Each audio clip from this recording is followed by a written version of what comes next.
మీరు sleep divorce గురించి విన్నారా? ఇప్పుడు ఇదే ట్రెండ్ అట. స్లీప్ డైవర్స్ అంటే నిద్ర విడాకులు అని తెలుగులో అర్థం.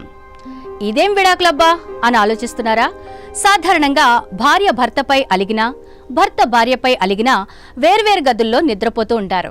ఒకే చోట నిద్రపోరు. అంటే అలిగితేనో లేదా గొడవ పడితేనో వేర్వేరుగా నిద్రిస్తారనేది చాలా మంది గమనించే సీన్.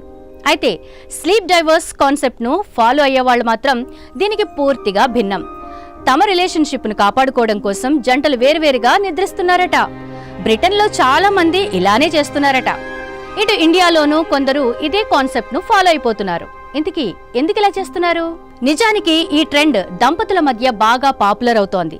కలిసి పడుకునే సమయంలో వచ్చే గురక, దుప్పటిని ఇద్దరు పంచుకోవడం, ఇద్దరిలో ఒకరు స్మార్ట్ ఫోన్ వాడడం, ఒకరికిష్టం లేకుండా మరొకరు హత్తుకోవడం, ఇలా ఎన్నో సమస్యలకు చెక్ పెట్టేందుకే నిద్ర విడాకుల విధానాన్ని పాటిస్తున్నారట. దీని కారణంగా ఇద్దరు బాగా నిద్రపోయే ఛాన్స్ ఉంటుంది. సాధారణంగా ఇది ఆరోగ్యానికి సంబంధించిన అంశం. గురక పెట్టే వ్యక్తికి కాళ్ల నొప్పులొస్తూ ఉంటాయి. కొంతమంది నిద్రలో నడుస్తూ ఉంటారు, ఎక్కువగా బాత్రూంకి వెళుతూ ఉంటారు, కదులుతూ ఉంటారు, అటు నుంచి ఇటు, ఇటు నుంచి అటు తిరుగుతూ ఉంటారు. ఇది పార్ట్నర్కు చాలా ఇబ్బంది కలిగిస్తూ ఉంటుంది. ఇక ఓ వ్యక్తి సరిగ్గా నిద్రపోకపోతే వారి రోగనిరోధక శక్తితో పాటు అన్నిటిపైన ప్రభావం పడుతుంది. అంతేకాదు, తొందరగా కోపం వస్తుంది, సహనంతో ఉండలేరు, ఓ రకమైన డిప్రెషన్ బారిన కూడా పడతారు. బాగా విశ్రాంతి లేని దంపతులు ఎక్కువ వాదులాడుకోవడం, చికాకుతో ఉండడం లాంటివి ఎక్కువగా చేస్తారు.